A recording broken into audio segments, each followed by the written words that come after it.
Hello, everyone. So, I was browsing around YouTube and I saw a video called the Atheist Challenge 2. I don't know what the first Atheist Challenge is, but it's kind of funny because at the beginning of this video, he says that he proposed a challenge before and we failed, which, can't be the case because atheism can't fail. It's just the lack of a belief.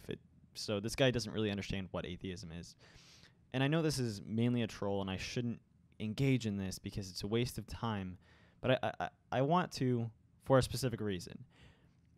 Basically, this guy posts a video and he asks, I want to say, how many questions is it? Like 20 questions or something like that. And I'm going to go through it. I'm going to watch the video, and he's going to propose a question. I'm going to give my answer, and then I'm going to move on.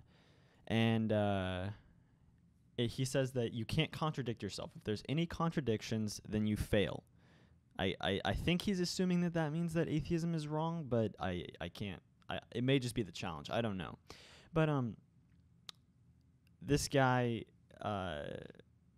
there was a comment that basically sums it up perfectly. So someone posted this video has tons of dislikes. Like, this is obviously a failed video. He thinks he may think he did right or did a good thing by making this video, but he actually didn't. And here's why. This is what the comment reads perfectly. Of course, if you put it to scrutiny before the original poster, the poster of the video, he'd quote-unquote find a contradiction and triumphantly declare your failure. You could have an army of logicians answer these questions, providing mathematical proofs that there are no contradictions, and the original poster would still quote-unquote find contradictions and triumphantly declare it a failure. Everyone knows this is how it's going to play out, and this is likely why no one is going to waste time with this quote-unquote challenge. And what's funny is people have posted in the comments responses to this that don't actually have contradictions, and lo and behold, the guy posts, no winners yet, all have contradicted, 29, 6, and 12, 20, I guess there's 29 questions. Oh no, 29, 6, and 12 seem to be the dagger so far. 1, 2, and 3 can get you if you're not honest as well. One really close individual was extremely honest. Interesting thing about that is he answered 20 and 12 differently. He would have passed, but also made great case for Christianity in doing so. Good luck. By the way, no video, no cookie. So yes, no matter how I respond to these questions, he will find some quote-unquote contradiction in my responses, even though my responses are perfectly valid and can definitely, I definitely would be able to succeed in this challenge, even though this is my first time actually viewing all the questions. So question number 1, can you prove there isn't a God? No, you cannot prove a negative. That's scientifically factual. You can't prove a negative. So no, I cannot prove there isn't a God. Number 2, true or false? One key reason for atheist non-belief of God is lack of empirical evidence. True. There is no evidence, no empirical evidence, no falsifiable and testable evidence for God. So that is true. That is one key reason for the non-belief of God. Number 3, can you give an example of positive features? Can you give an example of positive features of being an atheist without using religion or God in the statement? Can you? That's a little weird way of wording a question. I think that's a little bit of a loaded question. Positive features of being an atheist. Well, yes, you don't believe in lies. You don't confuse your life with lies. You don't try to hold back humanity by declaring science wrong, denying science, and just making your worldview very confusing. And ironically, what the original poster fails to understand is that he's an atheist as well. He's an atheist towards every other God that's ever existed. I just take it one God further. So you are an atheist too. So I don't exactly get what you're saying here, but yes, there are positive features like not believing in lies, trying to find the truth in the world.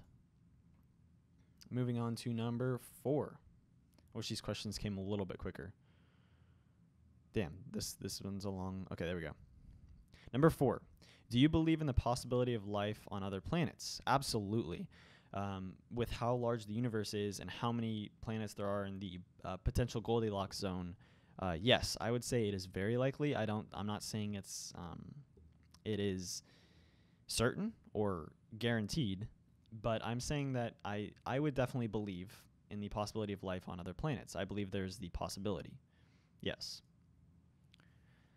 So far, no contradictions, no really hard questions yet. Let's see. Moving on to number 5.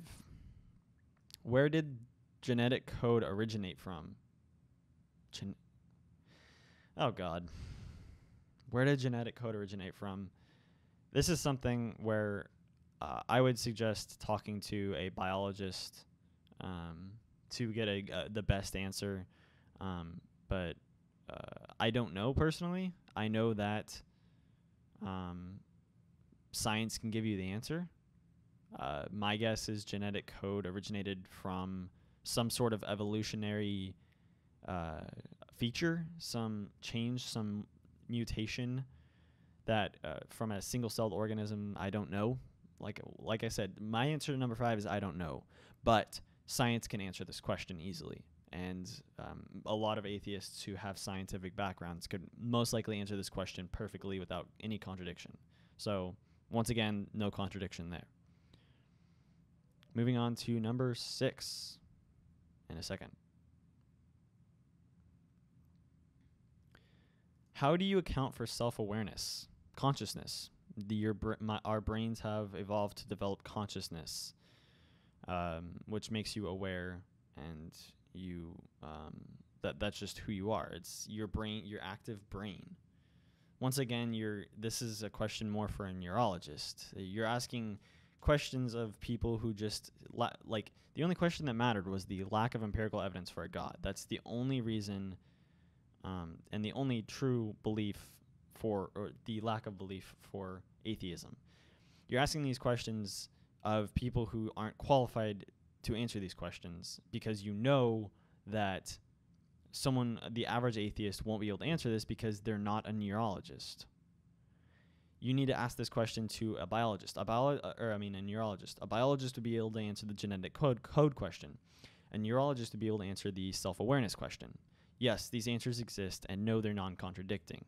So number 6, also I would say I don't know, but a lot of atheists would know the answer to this. All the atheists with a scientific background. Number 7, why does suffering matter? Because there is no afterlife. So suffering matters because this is your only life. This is all you have. You need to live this life to the fullest, and if your life has suffering in it, then you just wasted your life, your very short life in suffering, which is horrible. It's really something sad to see. Like, a lot of people don't like suffering, and suffering matters because this is all we have. It's literally all we have. Moving on to number 8. I'm not sure how number 7 had any correlation to anything, but whatever. Does atheism care about justice? No. Atheism has no known tenets. Atheism is simply the lack of belief in a God. Atheists themselves may, but that would be an individual belief or an individual group, or, well, not an individual, a group itself. And so that group would have a different name. Atheism doesn't care about anything. Atheists care. Atheism, once again, is the lack of belief in a God. You are misconstruing, and you are unsure of what the actual definition is of atheism. So you once again, these questions are loaded. These questions don't make sense, and you're not, once again, not going to find any contradictions because these questions are pretty weird and they're easy to answer. But if you were to reword this question in a way that actually makes sense, do atheists care about justice? I would say a lot do, not all, because you can always find weird people in any group. But yes, justice matters. That's why we have a legal system with checks and balances and a justice system to make sure people stay in line in how they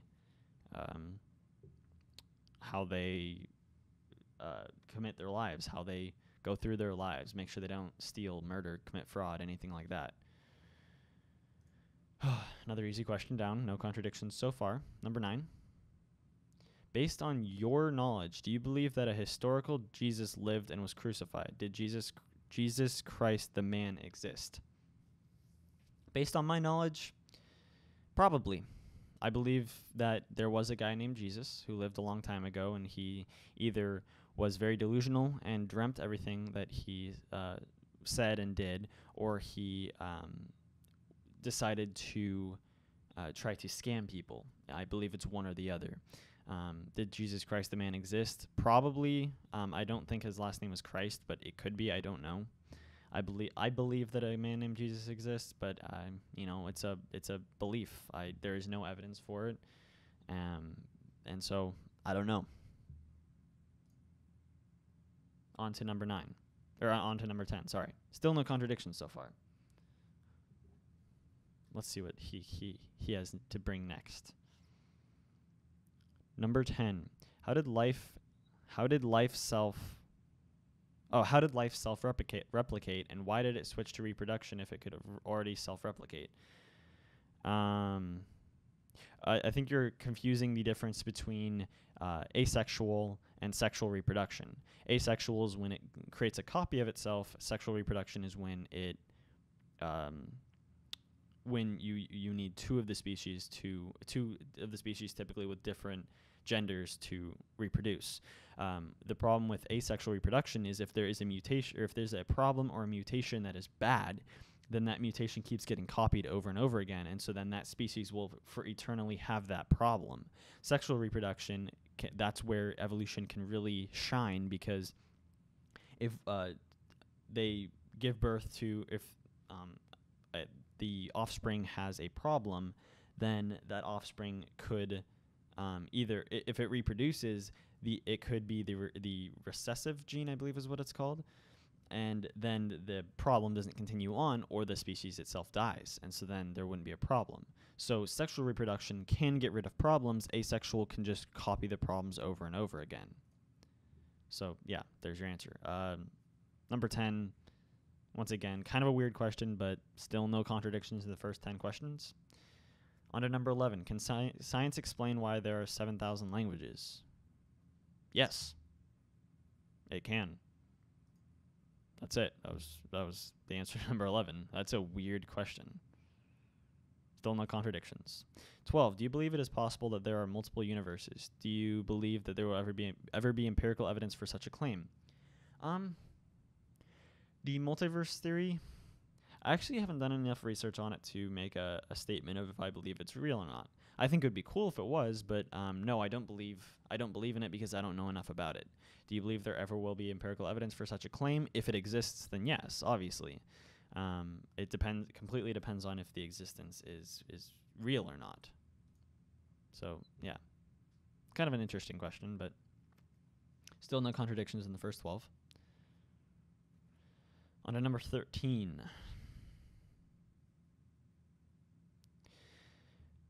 Most of the disciples were tortured and put to death for not refuting the resurrection of Jesus Christ, which is more probable. The disciples believed what they say they witnessed, or they were tortured and killed for what they knew to be a lie. I believe the more probable is that Jesus Christ wasn't actually resurrected. Most of the disciples, I don't really understand this question. Most of the disciples were tortured and put to death for not refuting the resurrection of Jesus Christ.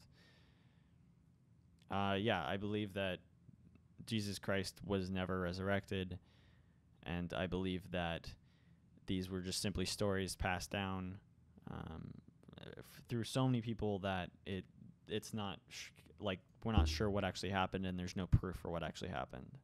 There's your answer. Number 13, still weird question, still no contradictions. And might I also add that any of the first 13 questions that I haven't answered to the full extent could easily be answered by a scientist of some sort. If you had a team of logicians, like the guy posted in the comment here to talk about it, we definitely would be able to answer these questions. They would be able to answer these questions easily without any sort of contradictions, and they'd be able to answer them perfectly. Ooh, number 14. How did DNA and amino acids arise? Once again, goes back to my question, or my answer that probably, like, I don't know, but probably through some evolutionary change. Once again, you should ask this of a biologist, not of a typical atheist.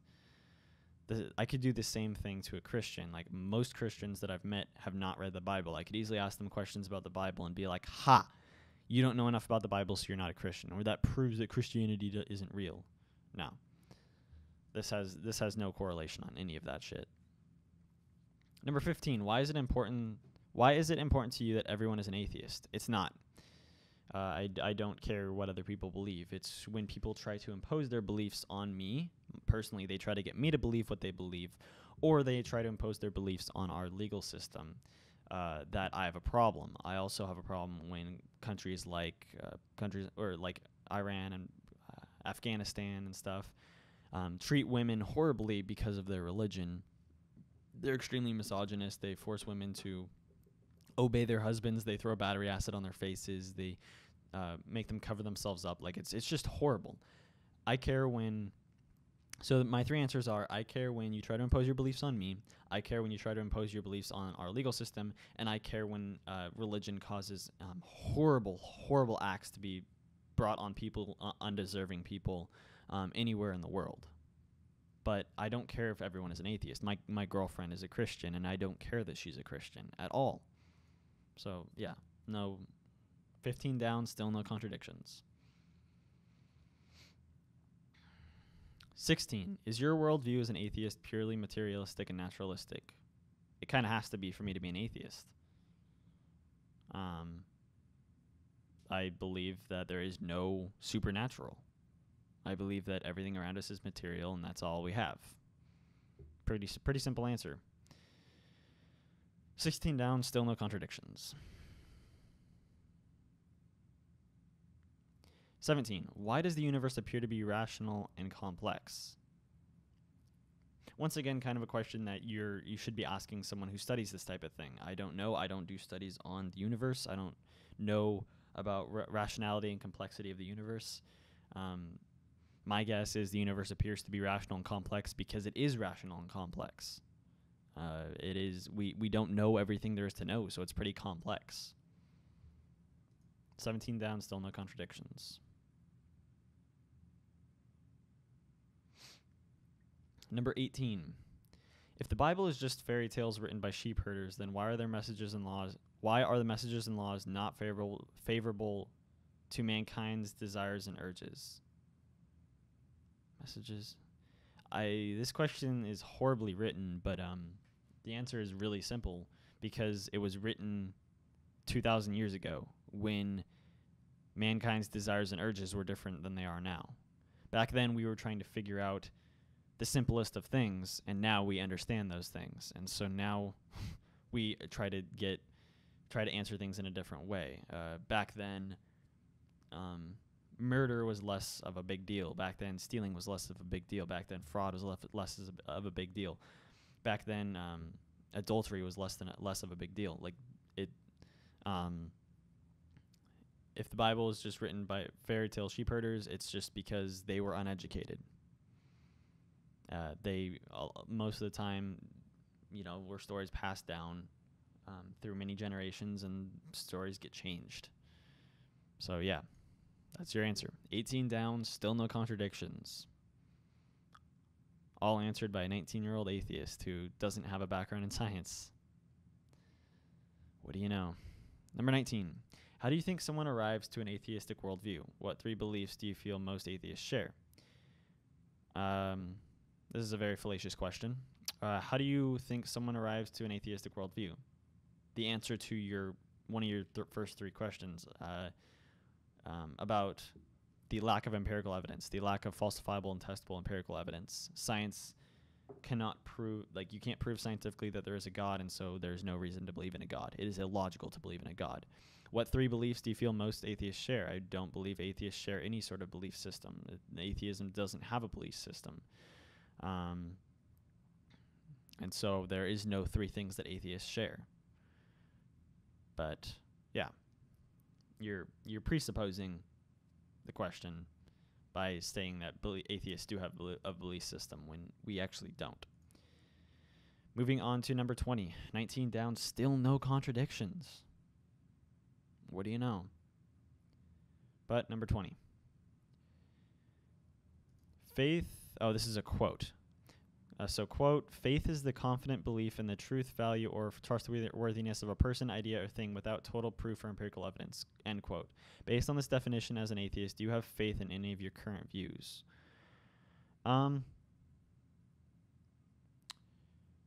Yes. I would say I have faith in some of my views, but not on religion or anything like that. Perfect example. My girlfriend. I have faith in my girlfriend that she will never cheat on me. Do I have evidence of this? No. Do I have empirical proof? No. It's just I have faith that my girlfriend won't cheat on me. It could happen. She could cheat on me. She could prove me wrong.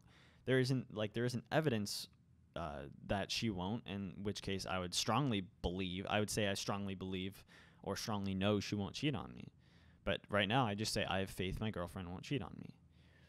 In terms of everything else, no. Everything else that I believe or have current views on is based on scientific evidence or proof, and which is testable, falsifiable, and the exact thing that Christianity does not have. So there you go. 20 down. Still no contradictions. Let's see if there's any more or what comes next in this video. Oh, wow, this is a long question. Okay.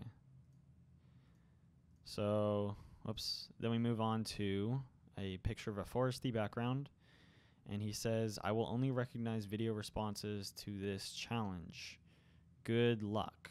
That's all he says. All right, so, yeah.